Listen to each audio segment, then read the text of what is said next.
Assalamualaikum sahabat NF, berjumpa lagi bersama Kak Firdaus di channel Bimbel Nur Fikri dalam video pembahasan soal-soal tryout ke-22 PPLSBMPTN 2020.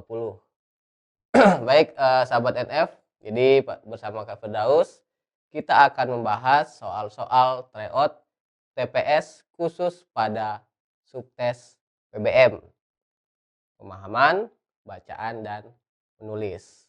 Oke, yuk disimak pembahasannya. Yang kurang lebih ada 20 butir soal, 20 nomor.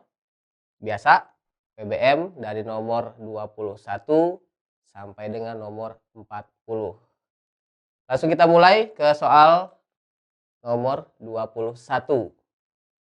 Oke, di sini ada model soal yang berkaitan dengan perbaikan ejaan atau perbaikan diksi. Yang penting ini berkaitan dengan perbaikan wacana.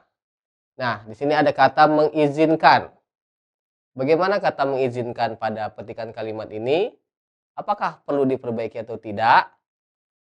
Kita lihat dulu faktanya. Oke. Nah, perhatikan apakah bagian yang dicetak tebal masih perlu diperbaiki atau tidak. Jadi sahabat NF, ingat lagi nih, ketika kalian menemukan soal dengan tipe ini, perhatikan betul apakah kata yang ditebalkan itu masih mengandung kesalahan atau tidak. Nah, kalau tidak mengandung kesalahan, jelas kita tidak perlu melihat opsi B, C, D, E, karena jelas jawabannya adalah yang A. Di sini contohnya ada kata mengizinkan. Kita lihat kata mengizinkan ini mengandung makna memberi izin atau membolehkan. Kita lihat di kalimat penggunaannya, pemerintah tetap mengizinkan maskapai penerbangan mengangkut penumpang untuk rute internasional. Kita lihat konteksnya, berarti pas, pemerintah tetap memberikan izin, tetap membolehkan maskapai, sehingga kata mengizinkan pada kalimat ini sudah betul. Dan sudah pasti kita tidak perlu lagi melihat opsi yang lainnya. Oke, ingat lagi tentang poin ini. Jika bagian yang ditebalkan tidak salah, jawabannya tidak perlu diperbaiki. Jelas yang A. Oke, jadi nomor 21 jawabannya yang A. Walaupun ada opsi yang sama, memberi izin pada opsi C, yang sama artinya, karena nggak salah, kecuali kalau ini mengizinkan, pakai J. Kalau J kan jelas kata izin tidak baku. Baru bisa kita lihat perbaikan-perbaikannya. Apalagi yang B, makin tidak baku. Oke, jadi nomor 21 yang A. Sahabat NF, kita lanjut ke soal nomor 22. Di sini sudah tercantum penulisan rute internasional.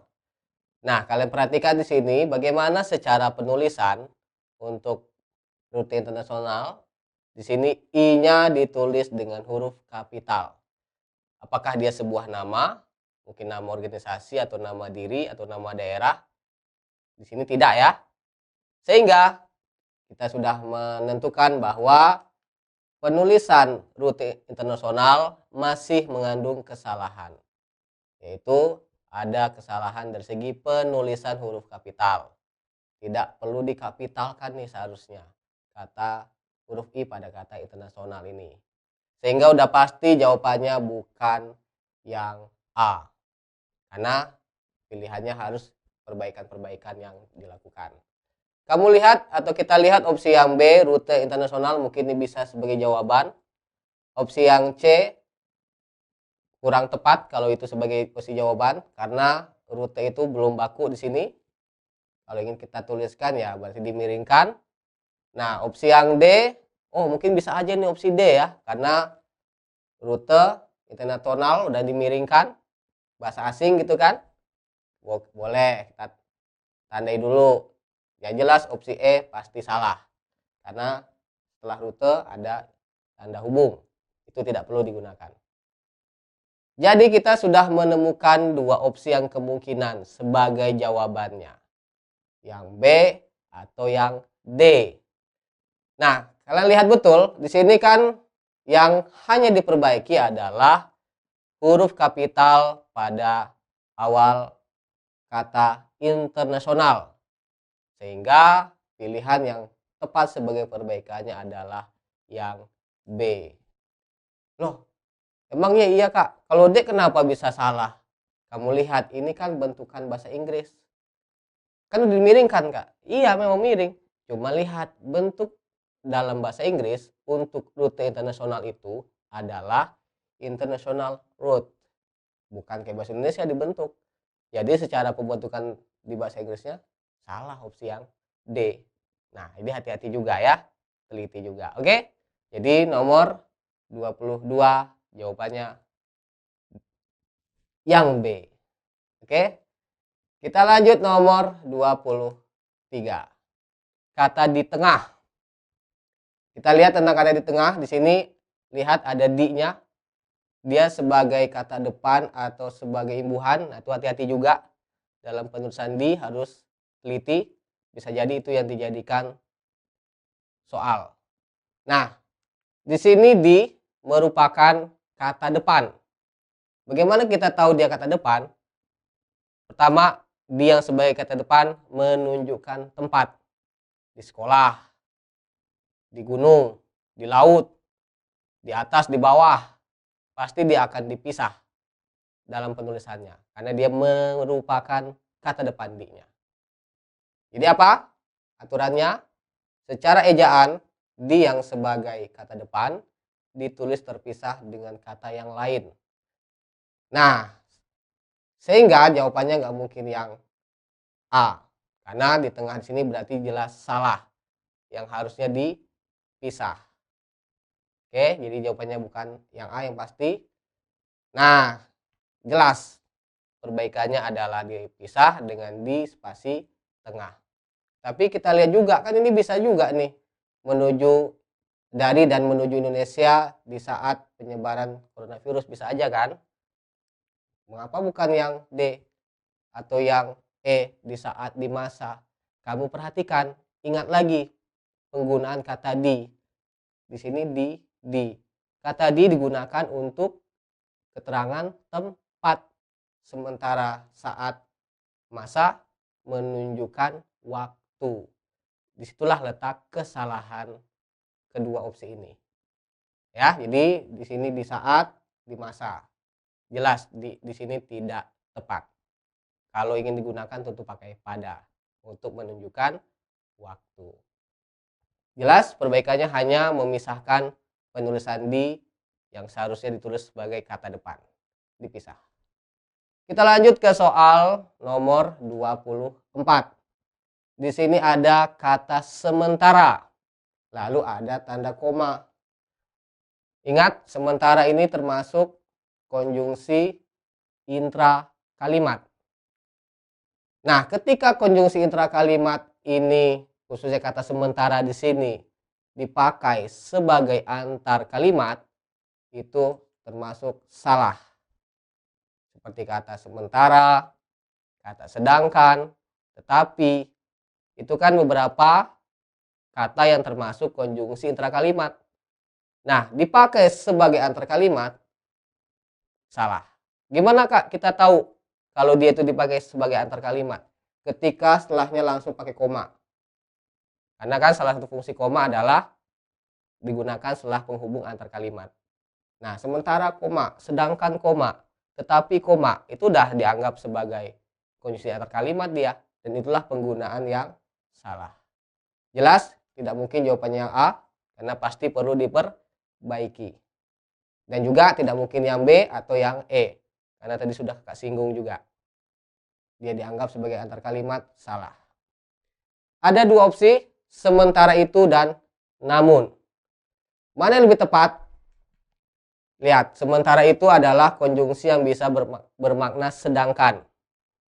Namun, konjungsi perlawanan. Nah, kalau kita bandingkan ke kepaduan, karena ini juga kaitan ke konjungsi antar kalimat, pasti ada pengaruh kepaduan paragraf. Kita lihat kalimat sebelumnya, disebutkan bahwa pemerintah tetap mengizinkan maskapai penerbangan mengangkut penumpang untuk rute internasional. Sementara itu, nah gitu kan, jadi lebih padu. Penerbangan domestik di wilayah PSBB dan zona merah penyebaran coronavirus sudah dilarang. Jadi lebih tepat adalah sementara itu, bukan namun. Jadi hubungan antar kalimatnya lebih ke hubungan yang mirip-mirip dengan sedangkan, ya, bukan sebuah pernyataan perlawanan. Untuk lebih jelasnya, ini kalau penggunaan sementara yang benar ya, boleh aja memang kata sementara di awal kalimat kalau dia dalam makna selagi, tapi nggak langsung pakai koma, ya, nggak langsung pakai koma. Tapi ada tambahannya nih, sementara menunggu ayah pulang, koma, ibu membuat teh hangat. Ini kan sama kayak selagi nih atau sambil. Nah, ketika ada seperti ini, baru tidak masalah, ya, gitu. Jadi memang pengguna sementara ini adalah sebagai konjungsi antar kalimat, sangat jelas dari contoh ini. Nah, lanjut ke sini tadi tentang namun. Kalau masih bingung, contoh kalau pakai namun, begini jadinya.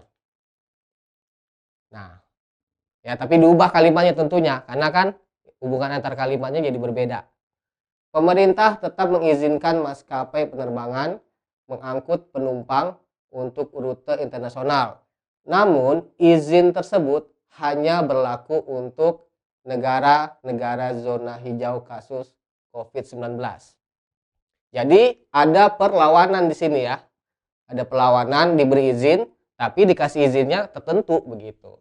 Makanya soal nomor 23 ini ya salah kalau diganti namun, karena tadi kan kalimatnya berbeda.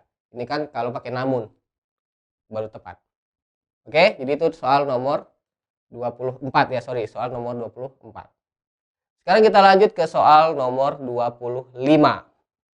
Di sini ada kata domestik. Domestik sudah baku, baik secara penulisan maupun penggunaan. Berarti jelas kata domestik di sini tidak perlu diperbaiki.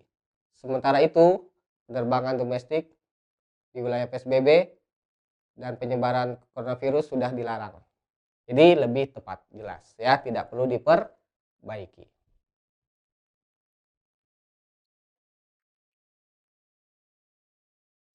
Kita lanjut ke soal nomor 26. Di sini sudah tercantum kata wilayah. Wilayah pembatasan sosial berskala besar atau PSBB, tapi yang dikonteskan di sini adalah kata wilayah. Nah, kalau sahabat NF sudah mengetahui bahwa kalau kita kaitkan ke makna, kata wilayah ini bisa dalam makna daerah, bisa juga bermakna kawasan, bahkan juga bisa bermakna lingkungan. Jadi bisa daerah PSBB, kawasan PSBB, atau di lingkungan PSBB. Kesimpulannya apa? Berarti kan tidak masalah dong penggunaan kata wilayah di sini. Paling yang sedikit akan kita lihat adalah bagaimana penulisannya di sini.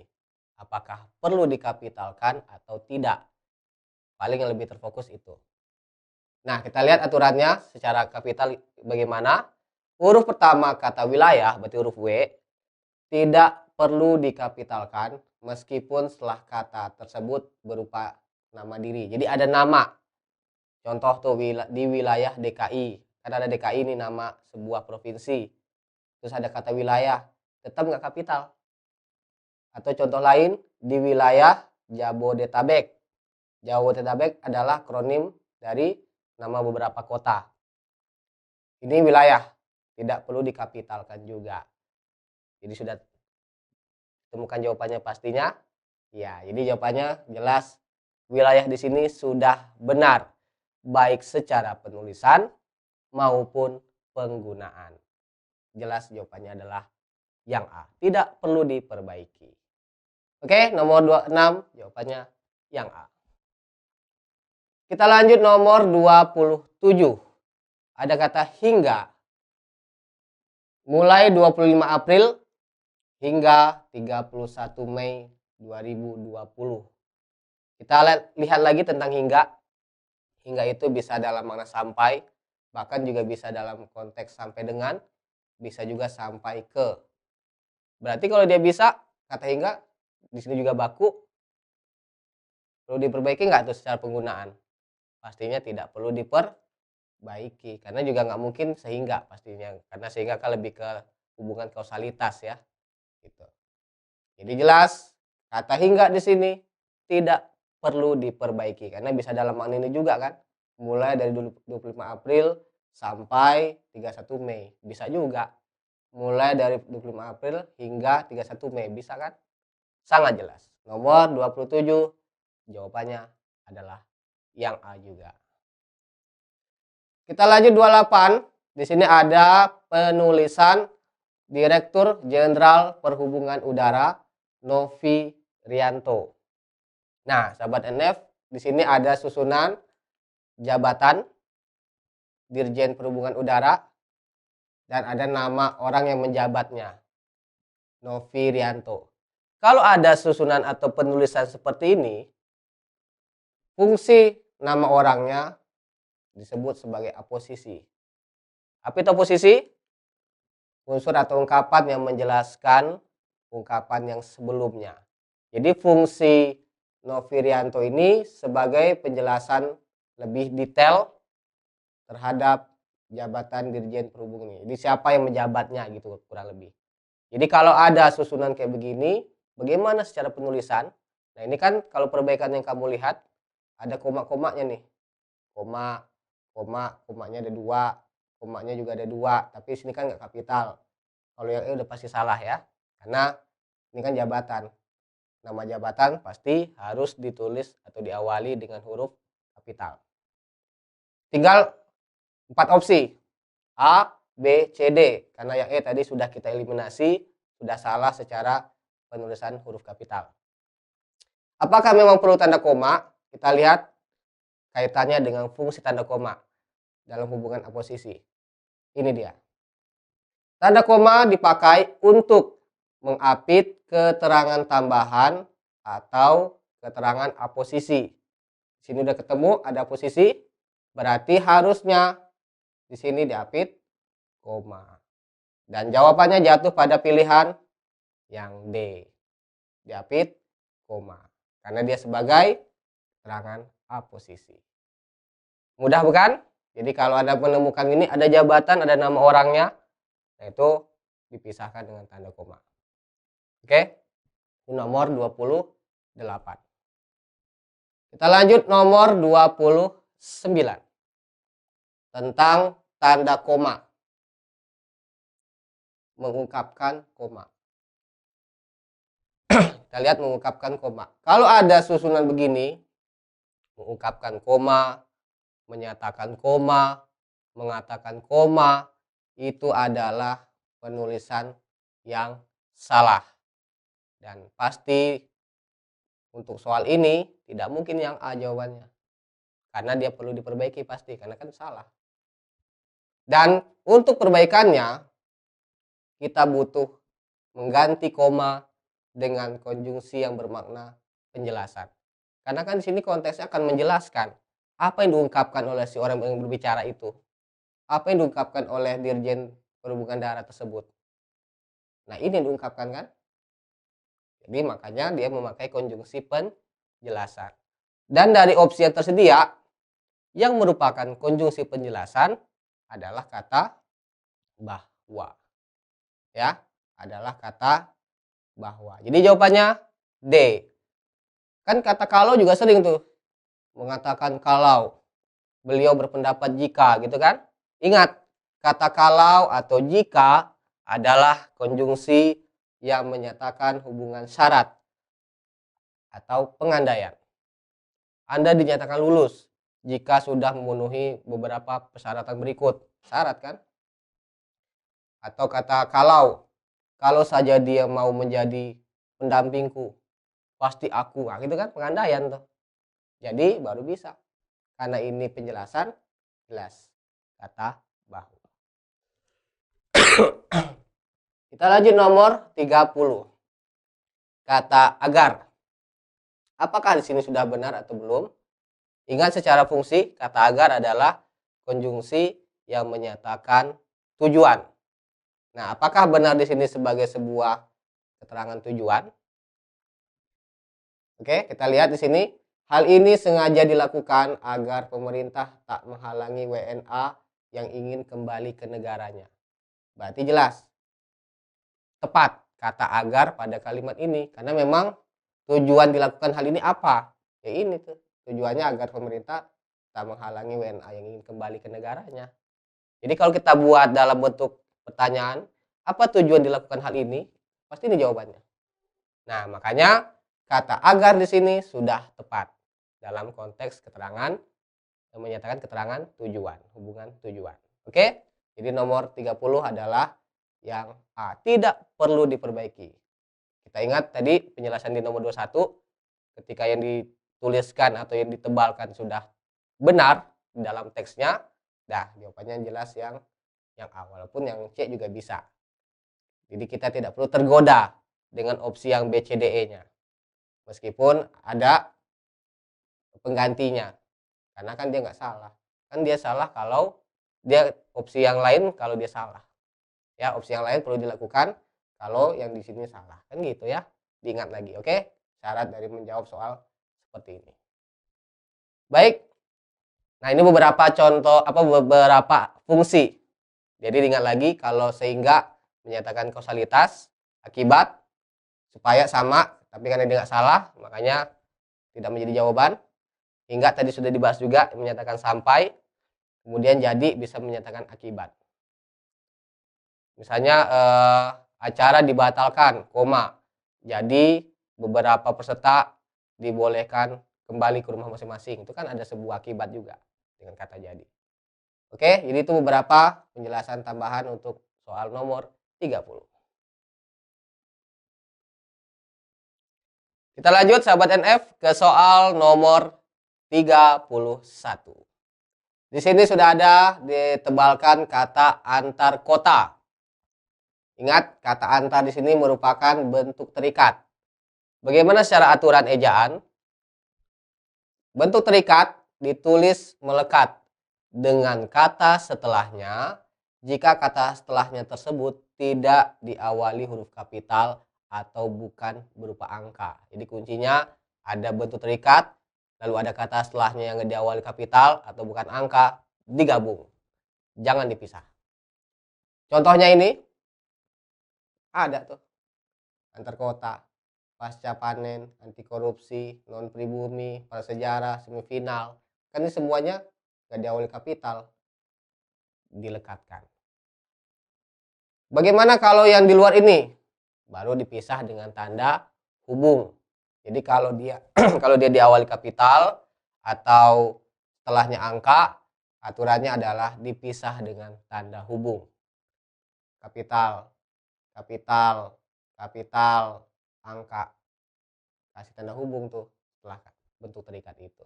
Itulah aturan yang tepat. Jadi kalau dia nggak kapital jangan pakai tanda hubung. Atau kalau dia bukan angka jangan pakai tanda hubung, apalagi dipisah dengan spasi. Oke, jadi itu nomor 31 jelas. Dan ini sudah dikasih tahu nih jawabannya. Jadi perbaikannya adalah yang E, antar kota yang digabung. Jadi kalau ada antar kota, antar provinsi, antar keluarga, antar siswa, udah digabung aja. Karena itu tidak menunjukkan huruf awal kata setelahnya itu dikapitalkan. Oke, nomor 31 cukup mudah. Jawabannya yang E. 32. Beberapa kota besar dan kecil. Kalian perhatikan di sini, beberapa merupakan bentuk jamak. Dia di dalamnya sudah mengandung informasi jumlah banyak, kejamakan. Ada juga pengulangan di sini, kota-kota besar, kota besar, kota besar. Juga mengandung makna jamak.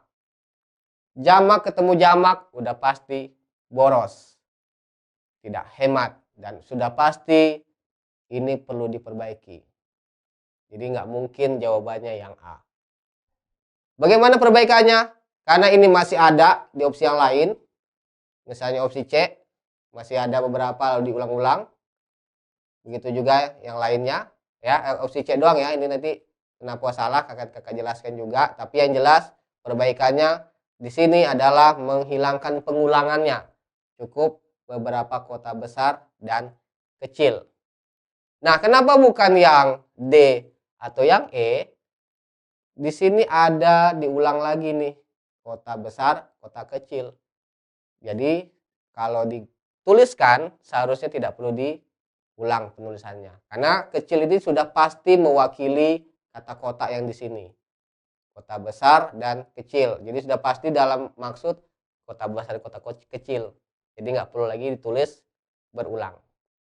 Sehingga jelas ini nomor 32 jawabannya adalah yang B. Beberapa kota besar dan kecil.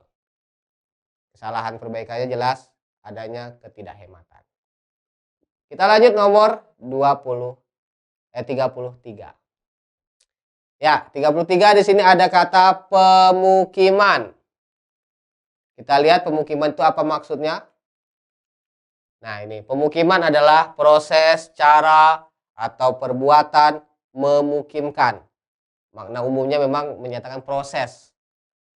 Kita lihat di sini secara konteksnya, beberapa kota besar dan kecil atau pemukiman. Lihat di sini, betul nggak dia proses? Salah, karena ini adalah tempat. Berarti tidak mungkin yang A. Artinya perlu diperbaiki. Dalam makna tempat, untuk kata mukim itu dibentuk dengan imbuhan per-an. Sehingga perbaikannya ada di pilihan B. Permukiman. Tempat atau daerah bermukim. Jadi pas tuh menuju beberapa kota besar dan kecil atau permukiman atau daerah tempat orang bermukim. Pas sekali. Kalau di sini digunakan permukiman. Oke, jadi 33 jawabannya adalah yang B. Kita lanjut nomor 34. Ada kata perhentian. Perhentian di sini mengandung arti tempat berhenti. Kita lihat berbeda dengan bus perkotaan yang memiliki perhentian tertentu, yang memiliki tempat berhenti tertentu. Bisa kan? Logis? Ya, jadi jawabannya tidak perlu diperbaiki. Sama ya, ini jelas kata perhentian sudah benar. Kan bisa juga Kak yang B atau yang D. Kan tadi kuncinya, dia kan nggak salah. Ya udah, nggak usah diganti ya kan? Gitu. Oke? 34 A. Kita lanjut 35. Pada suatu kota. Nah, tadi di awal udah dikasih tahu tuh sedikit ya clue-nya. Pada untuk menunjukkan keterangan waktu. Oke? Menunjukkan keterangan waktu atau keberadaan pada manusia. Jadi ternyata kata pada itu nggak hanya keterangan waktu ya. Ada juga tuh menunjukkan keberadaan pada manusia. Contohnya gimana? Nih, pada tahun 1940-an peristiwa itu pernah terjadi. Ini jelas menunjukkan keterangan waktu. Bukumu ada pada saya. Ini yang kakak maksud pada yang ini. Jadi keberadaan pada manusia. Jadi ada buku seseorang, ada buku temennya. Nah, dipegang tuh. Nah, itu bisa dibuat kalimat bukumu ada pada saya. Justru salah kalau diganti di malah. Karena kan untuk konteks keberadaan pada manusia pakai pada, bukan pakai di. Oke? Nah, ini tambahan ya, wawasan tambahan juga mungkin untuk kalian. Jadi pada itu bisa dalam dua hal ini. Keterangan waktu atau keberadaan pada manusia. Karena di sini jelas ini bukan keterangan waktu tapi lebih ke konteks tempat. Ya, menyeluruh di mana, di satu kota, kan tempat tuh di mana kan? Sehingga kata pada di sini diganti menjadi di, karena dalam konteks waktu, tempat, maaf, dalam konteks tempat. Secara menyeluruh di suatu kota. Jadi jawabannya yang B. Kita lihat beberapa kata depan, kata dari itu bisa dipakai untuk tempat juga tapi dalam makna asal. dia datang dari Inggris asal. Ke juga menyatakan tempat yang dalam makna tempat tujuan. Ini kan bukan tempat tujuan, tapi memang tempat yang ada di sana, ya, lokasinya gitu ya. Jadi walaupun ini tempat, secara konteksnya ini kan lebih ke lokasinya, di kota gitu ya. Lalu daripada lebih ke perbandingan.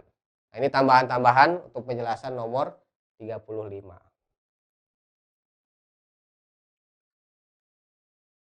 Sahabat NF, kita lanjut ke soal nomor 36. Di sini sudah ada kata tanpa. Kita lihat dulu tanpa itu sebagai apa dia fungsinya. 1. Tanpa bisa digunakan sebagai keterangan alat. Contohnya, kakak mengambil mangga tanpa galah. Jadi nggak pakai galah gitu alatnya. Mungkin dilempar kali ya, pakai batu gitu kan. 2. Bisa juga sebagai keterangan cara. Dia membuat keputusan itu tanpa berunding. Jadi cara dia membuat keputusan itu ya nggak pakai musyawarah dulu gitu ya, langsung aja bikin keputusan sepihak gitu misalnya. Jadi caranya, keterangan cara. Dan 3, bisa juga sebagai keterangan penyerta. Beliau berangkat ke Mekah tanpa istrinya. Nah, ini juga terlihat tanpa istrinya adalah penyerta. Jadi kata tanpa bisa menduduki ketiga jenis keterangan ini. Keterangan alat, keterangan cara, atau keterangan penyerta. Nah, kalau kita lihat secara penggunaan, di sini kata tanpa sebagai keterangan cara dalam konteks tidak dengan. Kita baca nih contohnya, menempuh jarak jauh tidak dengan berhenti sama sekali. Kan pas tuh. Sehingga penggunaan kata tanpa di sini jelas sudah betul. Jadi kalau di sini kan dari opsi tersedia B sama C udah pasti salah nih. Karena udah pakai dengan, pakai tanpa lagi, dibalik malah. Ya, ini mau yang mana yang benar? Mau ada mau enggak gitu kan. Kalau ini kan ada, enggak ada gitu ya. Jadi kayak apa labil gitu jadinya. Mau pakai iya pakai enggak gitu kan. Jadi opsi yang B sama C pasti salah. Karena dengan itu bisa dianggap juga sebagai bentuk negasi dari tanpa itu bisa dianggap sebagai bentuk negasi dari dengan. Kan tuh tidak dengan. Jadi bentuk negasi dari dengan. Makanya jangan kedua-duanya dipakai. Dan tadi sudah kakak bilang bahwa ini sudah tepat penggunaan kata tanpa yang dalam kalimat ini sebagai keterangan cara.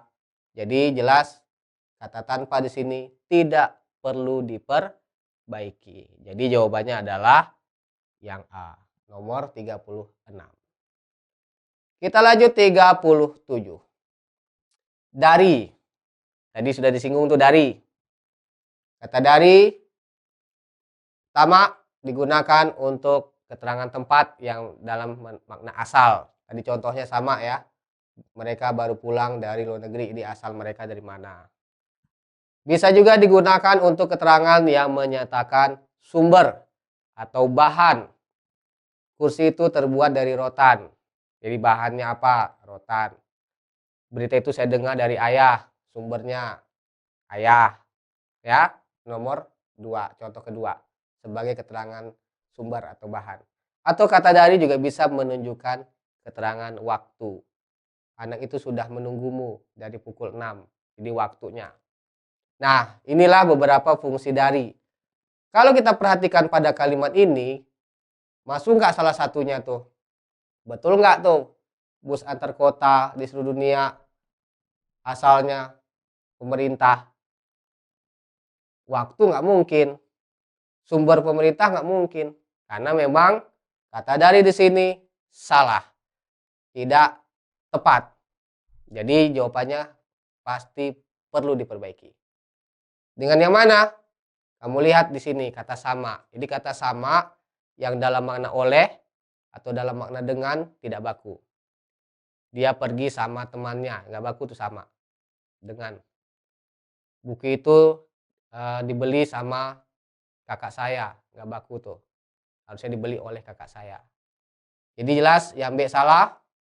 Sehingga jawabannya adalah yang E. Karena dalam kalimat ini kata oleh itu kan digunakan untuk menunjukkan pelaku. Ya, jadi siapa yang melakukannya gitu. Nah, ini kan sebenarnya dalam konteks ini pemerintah atau perusahaan swasta yang mengoperasikannya gitu ya, yang mengoperasikan bus antar kota ini gitu.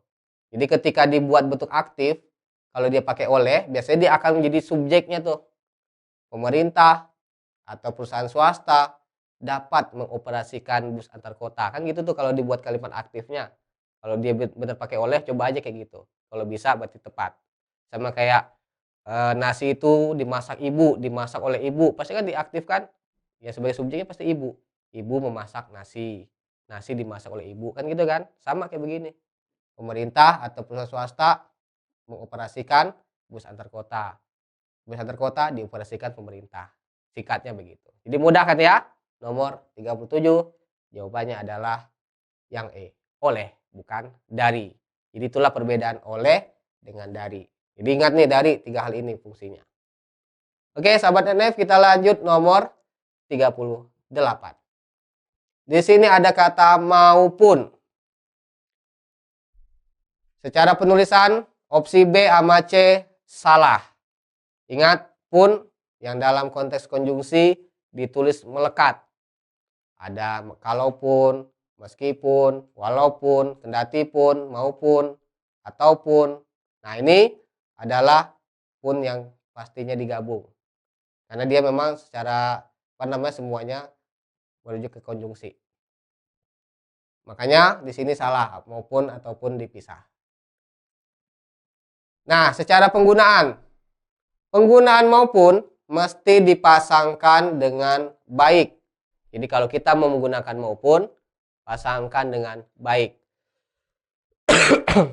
Ya, ada nggak baik di sini?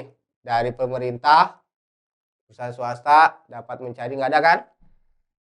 Jawabannya jelas salah, berarti maupunnya. Oke, jadi tidak mungkin yang A. A, B, C nggak mungkin, tinggal D atau E. Mana yang benar? Kalau ataupun pemilihan, kalau dan penambahan. Di sini konteksnya milih atau nambahin? Memilih. Dapat mencari keuntungan ataupun tidak. Jadi bisa nyari untung atau enggak, kan gitu ya. Makanya jelas, maupun di sini hendaknya diganti dengan ataupun digabung. Oke, jadi itu nomor 38. Jadi kalian lihat betul ya, ketika kata maupun itu digunakan dalam teks, secara kebakuan harus ada pasangannya. Baik maupun. Jangan sendirian, kasihan tersendirian ya. Merana tadi ya. Karena dia sudah ada pasangannya. Oke? Gitu. Kalau ini kan nggak perlu ada pasangan, nggak apa-apa. Kan milih ya, aku atau dia. Gitu kan, milih yang kedua-duanya ya. Oke. Nah, itu 38. Ataupun. 39. Cukup mudah ini kata moda. Moda itu bisa bermakna bentuk atau jenis tentang transportasi. Pas tuh. Moda, transportasi. Jenis transportasi. Bentuk transportasi. Jebret. Ya, jawabannya yang A.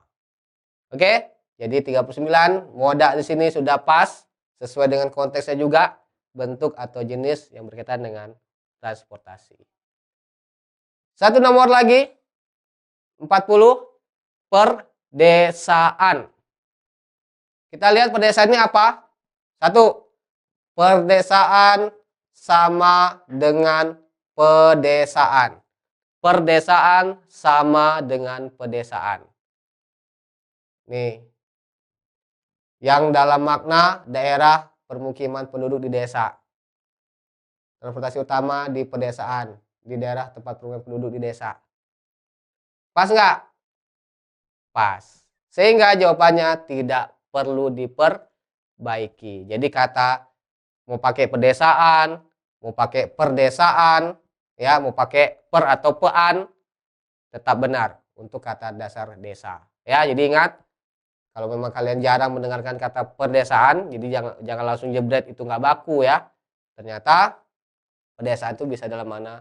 Dalam maksud pedesaan juga. Jadi kedua-duanya sudah baku. Dan jelas ini tidak perlu diperbaiki. Oke, itu sahabat NF soal-soal tes PBM khusus pada tryout ke-22 bersama Kak Firdaus. ya. Semoga pembahasan-pembahasan yang kakak sajikan bisa bermanfaat untuk kalian, menambah wawasan kalian, ya. Dan jangan lupa bagi yang belum mengeklik tombol like, subscribe, ya, untuk mengekliknya biar makin oke ya channel Bimbel Nur Fikri. Oke, tetap semangat ya karena UTBK yang sesungguhnya sudah dalam hitungan hari. Ya, bagi kalian yang masih bingung materi-materinya, jangan lupa untuk berkonsultasi dengan kakak pengajar yang bersangkutan, nanya-nanya terus ya, latihan-latihan soal lebih giat lagi. Dan tentunya jangan lupa berdoa kepada Allah Subhanahu wa taala. Oke? Sekian dari kakak. Mohon maaf apabila ada kesalahan. Assalamualaikum warahmatullahi wabarakatuh.